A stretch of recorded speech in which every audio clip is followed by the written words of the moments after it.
Well, thank you so much, Esha, for joining me today. Super excited to discuss your journey, as a journalist and now as an author and a writer with your new book. Before we kind of get into the book, what's sort of been your journey like before the book? Maybe just walk us through those decades of being a journalist and what you learned, what you covered. Just walk us through that path and journey you've had in your life so far. Thank you so much also for having me on the podcast. I've followed your work for many years and you've built a great community around this topic as well. So I so appreciate that because this is still perhaps not mainstream yet. So we're all trying to work on getting these stories out there.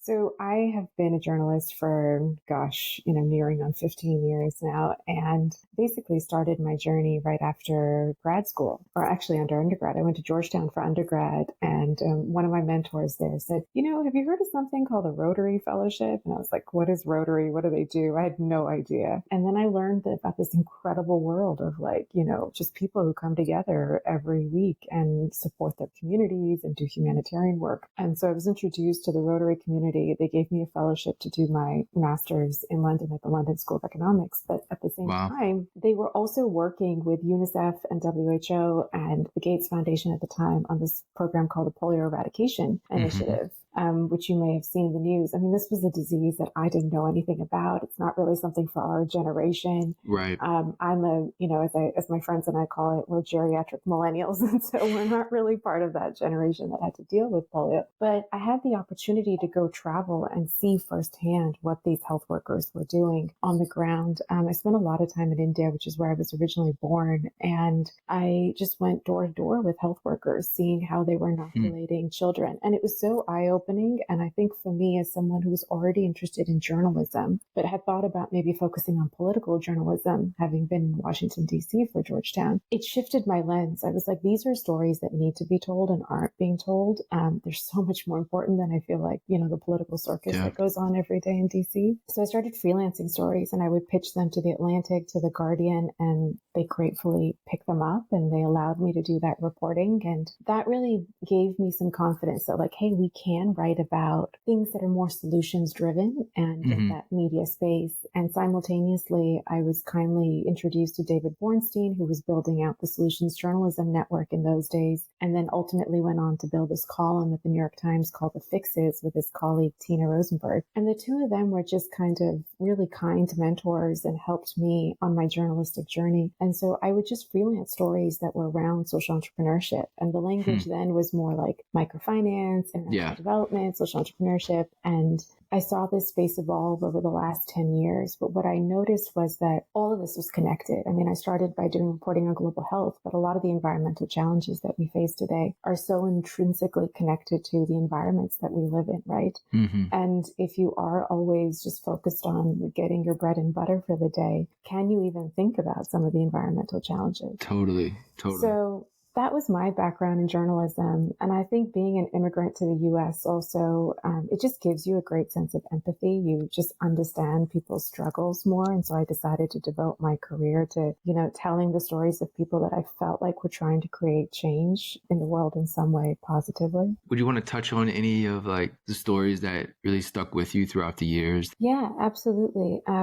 This was in India back in, I think now 2013 or 14. But I remember meeting the gentleman who runs a company called Jaipur Rugs. It's a huge brand now, but 10 years ago, they were still trying to get their footing in India and then internationally as well. But he was just this incredibly humble gentleman. And he said, do you want to come with me and visit the weavers who weave these rugs? And I had a few free days. I was visiting Jaipur in Rajasthan in India. And we went out to the desert and we met these incredible women who were sitting alongside sometimes their children, sometimes other family members, right outside their huts and doing this weaving work. And he built this incredible network. I mean, how? I don't know, because he's not someone who had incredible, he didn't have lots of resources. It's not like he was VC backed or anything like that. But he just had this determination to do something with his life that would support other human beings. And he faced setbacks and he was told by, family members, by people in the community,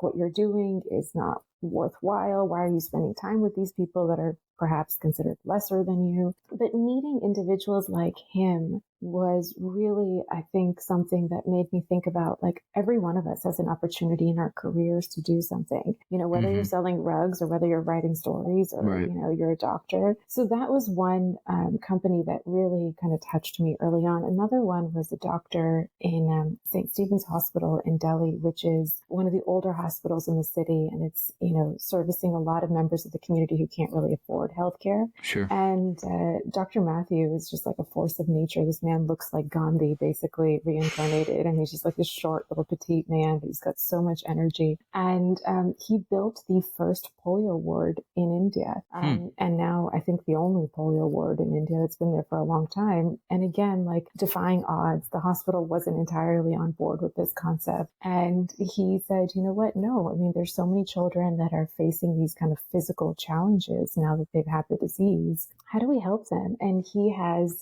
figured out a variety of ways to help them surgically and to give them these low-cost surgeries that are also affordable for the hospital to do. So, I ended up writing a story about him for the Atlantic. It was like a visual story. And then later, he got inundated with press, and Bill Gates ended up going and visiting St. Stephen's. And during the pandemic, he did a video that went viral, and it really helped people kind of understand what was happening with the pandemic and COVID. But when you meet people like that are just so selfless with their careers, I don't know, I find that really humbling. And it's just a reminder, like, don't take yourselves too seriously kind of thing. You mentioned that you thought you might go into sort of political journalism, which is, a whole nother animal, right? And my degree was political science, international relations, and digital media. And so that taught me how much I hated politics, and I got very frustrated with not the slowness of sort of things, but there was always another hurdle you had to jump over to solve something. It felt like, right? And business seemed like a really interesting way to kind of merge some of the ideologies from politics, and hey, how do you use government to solve things? How do you do this in a proper way? It's like business has that ability to kind of do those same things, but kind of rapidly and at scale, right? And that was really interested me, and that's sort of how I got into it. Was there something that kind of was a catalyst for you after Georgetown, or something where you were like, politics is not really it? Was it a story, or was it a friend? Was it, a person? Was it a company that you saw that maybe was a catalyzing moment for you to really kind of go down this path of writing about business rather than, government and policy? Yeah, absolutely. So one of my jobs when I was a senior at Georgetown was to work at CNN, and I also worked at CBS Evening News, and they were wonderful internships and opportunities. But I was spending my day running around the Capitol building, trying to get news bites from Donald Rumsfeld or Condoleezza Rice or these kind of folks. It was the second Bush administration in those days. And I just felt I'm like, this is not what I want to do with the next 5-10 years of my life.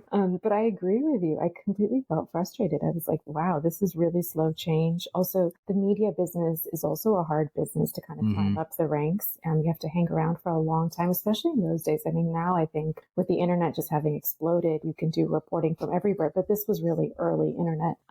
So for me, it was, I heard about an organization called Kiva in San Francisco. And I read a, column by Nick Kristof that was highlighting Kiva. And then I reached out to the Kiva folks and I was like, tell me more about this. And I'd heard about microfinance and Dr. Eunice's work. And it really kind of just resonated. It made sense. And I ended up actually volunteering with Kiva and helping them build something called Campus Kiva, taking the concept to universities. And that's when I started to understand the role of business and this general frustration with the nonprofit sector. I feel like there were a lot of books that were written at the time, and there was a lot of discussion at the time about just, is it enough to give money? Is it okay to just constantly be donating money to whether you're looking at Africa or India or whatever, and how that doesn't necessarily solve problems. So the social entrepreneurship movement was just kind of beginning to percolate. I went to a little conference or a summit that was for young people called Starting Block. And I think it was one of their very early conferences. It was in Boston. And I just remember meeting all these people that were in that kind of mindset of how do we use business to create change. People were creating low cost health tools, innovations in energy, really doing fascinating things. And I was like, this I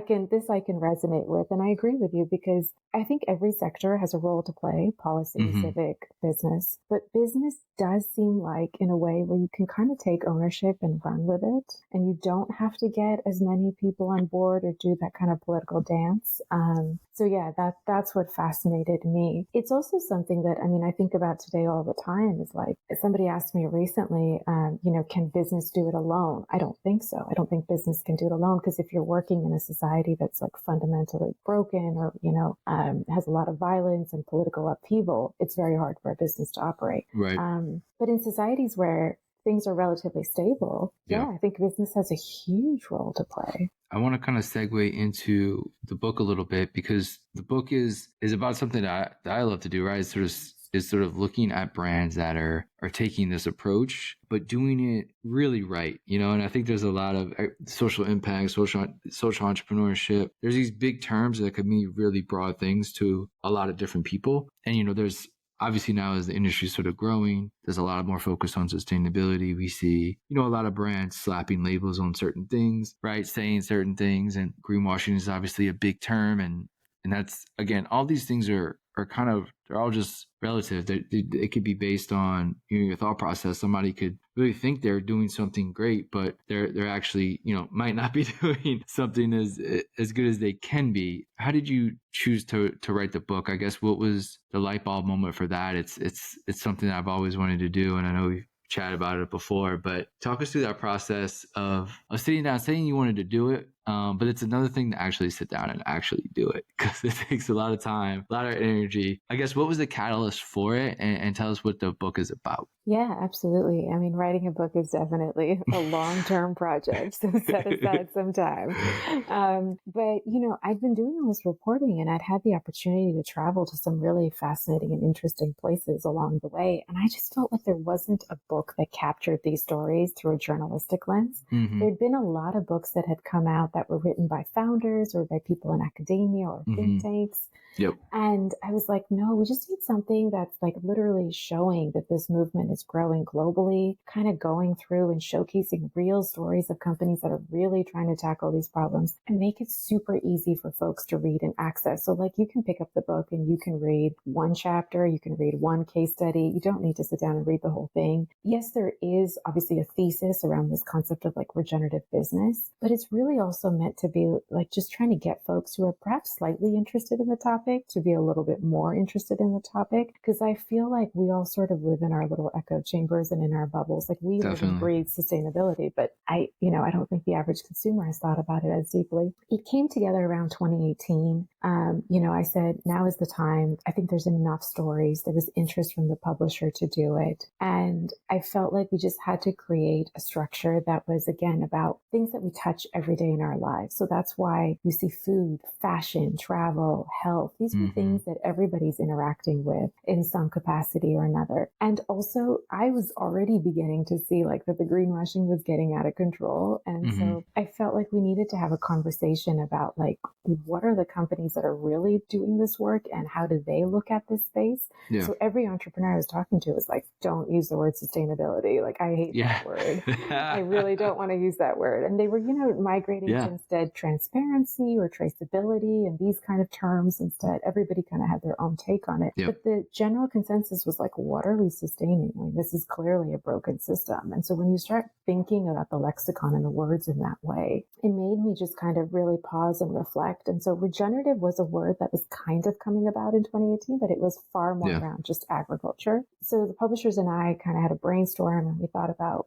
what is it really? And it is about restorative and regenerative work, in the sense that you're trying to restore an imbalance that's been created. You're trying to regenerate, whether it's communities or it's, the ecosystem, and whether it's wildlife, biodiversity, but also like social communities. And regenerate means to like breathe life into something. It means to like give it some fervor, give it some love, kind of thing. So that made a lot of sense. And so I felt like I have the framework of the book. And we also used the UN Sustainable Development Goals as kind of like a background of, these were clearly topics that, the development community and the broader kind of sustainability community were focusing on. So that helped also with the framework of the book. But by then I had spent like almost a decade, kind of surveying the landscape. Yeah. So I knew who the players were out there that were trying to kind of break the mold. How did you choose who to cover? Because there are like you said, I mean, over the the years, the decade, there's a lot of impressive founders and companies now. More than ever, there's some really, really innovative and impressive founders and brands being built all around the world. So how'd you narrow it down to,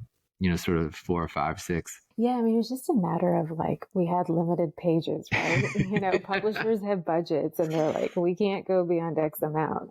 But we really tried to think about, okay, like, for example, the first chapter on soil, there are a couple food companies, but there's also a fashion company. So, it was also really thinking about specific things within companies that we wanted to highlight. It wasn't just like, let's just tell the whole story of one company, but it was perhaps a particular part of their supply chain or a particular approach that they take to hiring. It was that aspect also that I took into consideration. So, for example, in the soil chapter, you have a brand like Veja, which is doing stuff in the Amazon in terms of harvesting rubber, which also has to do with actually, soil regeneration and preserving those ecosystems. But it's perhaps not what you think of immediately when you think of soil. You think more of traditional agriculture. So there was also that went into it. I think they can definitely be a part 2 to this book if there's an appetite for it down the road. Yeah. I mean, there's so many companies for sure. But really, I made a kind of like a master list and then I curated them based on the chapters. That's interesting.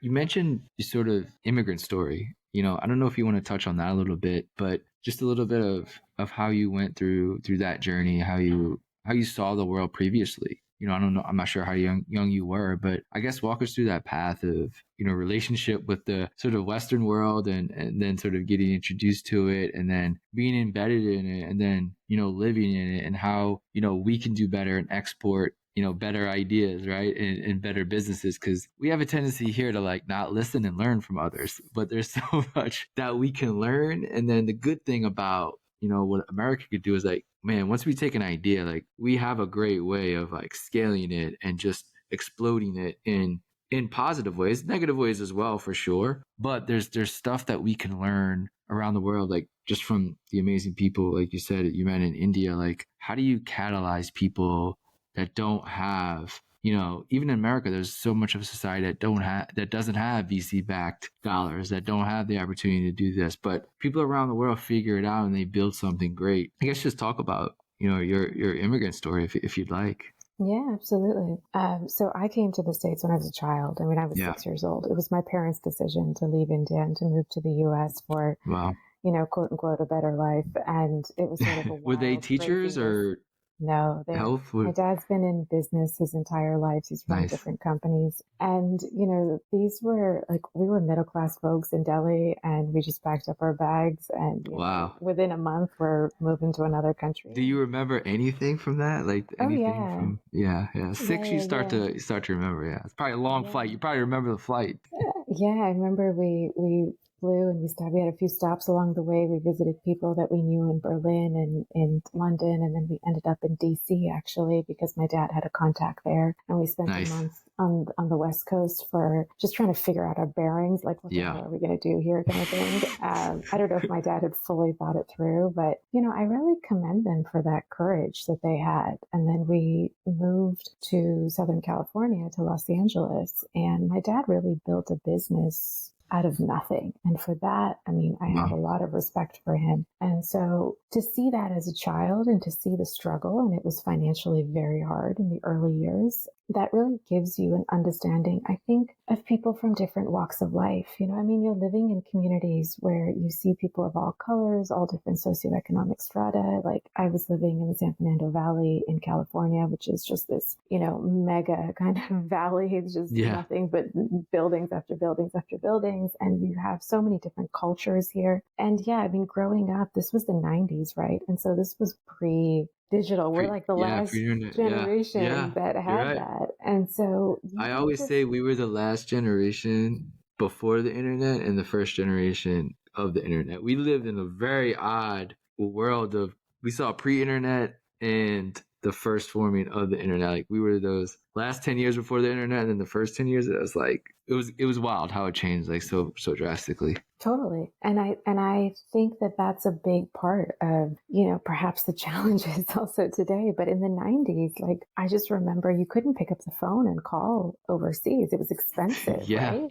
Yeah. And so it was really like we were submerged in this world. We were on our own. Yes, of course, we had Mm. family back in India that was supportive and everything, but you just didn't have that kind of day-to-day connection like you do. You can WhatsApp someone now, you can FaceTime someone now. And so I really did kind of go through a period when I was young where it was just like adjusting to a new culture, navigating the pop culture, the references, all of that. But people were very open and very accepting, and it was a really positive experience in childhood. And that's what I love about America. I mean, I just sometimes when we get into all these like divisive conversations as a Yeah. country now, I'm like, guys, like we've done this in the past in a really Yeah. positive, constructive way. Like we can do this. But you're always straddling two worlds. Like you just know that there's another world out there. So a lot of Yeah. my, friends in school had never really seen what life is like, in a country where perhaps there are a lot of people struggling for their everyday needs. I did get like some of the, odd questions of like, did you go to school on an elephant when you were in India? Or like, things like that were just like slightly ignorant, but Yeah. you Yeah. kind of dust it off. We're all kids, like we don't know. But it was always this understanding that there is another world out there. And I think for me, that's why I was always very driven to travel, driven to having like a global career and having a global mindset and just really always open. I always tell people like, try to travel, try to get outside your bubble. I mean, I know people who haven't left from 200 miles from the coastline, their entire Yeah. life here in Yeah. California. They've just really lived here. Just go to another state, just go, Totally. 500 Totally. miles north, like whatever it takes. But it really gives you far more empathy. I mean, that's the word that I would say defines my life in that way, because you're just really, I feel very at ease when I go to other cultures and just happy to like kind of ease into what they're doing and understand what they're doing. And that's what a journalist does. And that's what I did for many years. I was just traveling and getting to hear people's stories and translating it for them. After the book now, like after you wrote it and sort of, you got it done, you sort of got that little weight off your shoulder. It's something, I mean, it's an amazing accomplishment in life. So congratulations on that. But what did this process teach you about just the industry itself? Like you've seen it kind of mature over the last decade into something real where I think, not only in the US, but, globally, like social entrepreneurship and social enterprises, regenerative business models are really being thought of, I think, a lot at a lot of higher levels and a lot of places where it really matters. A lot of funders talk about it, which is to me the biggest part of all this is you have investors talking about it, which is great. But out of this, what are your hopes for the future? Where do you see the industry going? Maybe touch on maybe some negative things that you could see down the line, but also obviously the positives, coming over the next 5 years for the industry. Yeah, I mean, there's so much to touch upon there. So I think first off, there's a lot of buzzwords being thrown around. There's a lot now going around carbon neutral, climate positive, climate negative, net zero. I just think like it's really confusing. I mean, it's confusing for me when people pitch me these things. I know it's confusing for the consumer. Yeah. So I think businesses really need to think about how they communicate this, and then also genuinely do the work before they start doing the marketing. I feel like there is a really, there's a lot of marketing going around, and I don't know if enough of that is translating into action. There's a lot of also focus on carbon offsets, which is slightly problematic. You need to kind of look at your own emissions, your own supply chain, and really focus on that and see where you can reduce those emissions and make improvements before turning to carbon offsets. So I hope that the industry really does take sustainability seriously in the coming years and, doesn't just kind of use it as a marketing tool. In terms of businesses themselves, many of the companies that are featured, they're medium-sized businesses. They've been around for like 7 to 10 years. They've shown that their model works. They're not corporates. And one of the big themes that came away from that was some of them have taken on investors. Some of them have chosen not to. So they've just funded it through cash flow or perhaps a loan or a grant, is that they basically are realizing that not everybody needs to be an international brand or a national brand. Yeah, it's a great point. It's a question of scale. Like I just saw this question come up so many times when I started reporting on this space. It was always like, how are you going to scale this idea? How are you going to grow this? And I think there's a limit to the scale. I mean, you can stop. It's okay to stop. If you've reached a status where you can support the employees that you have and have a healthy workplace and all of that, I think that should be sufficient. But unfortunately, I don't know if it's driven by media or by just, our society in general, where we're constantly lusting for like big numbers and these big headlines. We kind of celebrate, the folks that are raising crazy amounts of money and reaching, crazy scale. Totally. I'm like the opposite. I'm always like, wait, you raised $50 million? Like, it should be easy then to like get this done.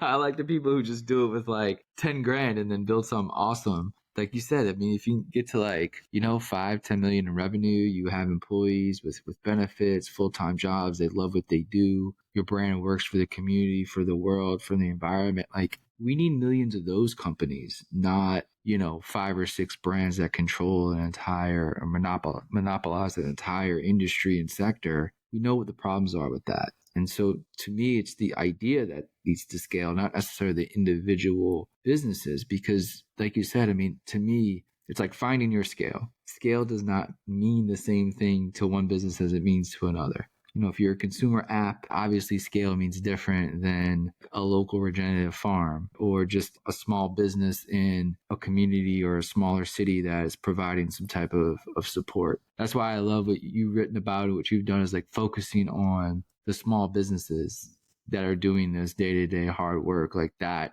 That is my focus, and that's why I appreciate what you've done. Absolutely. I mean, these businesses, I've also just appreciated how hard it is to build a business. I mean, that would be the other thing that I would say is that I feel like we live in super critical times and, this cancel culture. And so if you're not perfectly sustainable, if you're not doing every single thing, you're going to get we'll find one flaw and then we won't buy from you or something. It's crazy. But fundamentally, at the end of the day, it's a business. And so these people have to make choices that, they have to ensure that their company is profitable always. So it's a balancing act between purpose and business. And I think that that's also really important. It also moves the needle at the end of the day. So like, for example, if we look at agriculture, there's so much talk around organic and now regenerative organic, which is all fascinating and great. Mm-hmm. But at the end of the day, US farmland, like only less than 2% is organic, right? Yep. Why? And you talk to the farmers and they'll say, well, the economics of it doesn't make sense for me. So I think that part, we need to always remember that it has to make sense economically as well. Values are great, mission is great, but that money factor always comes in and it's important. So yeah, I completely agree with you. I think replication is what we need more of. Replication is not a bad thing in this scenario. And also for me, like I spent a lot of time actually visiting and talking with farmers. And I just feel like this, so it's around the world. And they're just such an incredible, resilient group of people. And they're just not getting their fair share. And so that's why the book looks at a lot of agricultural supply chains. There's chocolate, there's coffee, there's cotton, there's all of that, where there's these individuals that are really trying to kind of rejig these old school supply chains and make them more equitable. You know what, as we were talking, I'm thinking, putting your Georgetown and your political hat back on, I think the point you just made about 2% of land is organic in the US, to me this goes back to where government can really thrive. And it's like, how do we use subsidies as a government to really invigorate this sector? Even going 2% to 10% is a big deal. That creates tons and tons of jobs. It creates tons and tons of healthier food for local communities.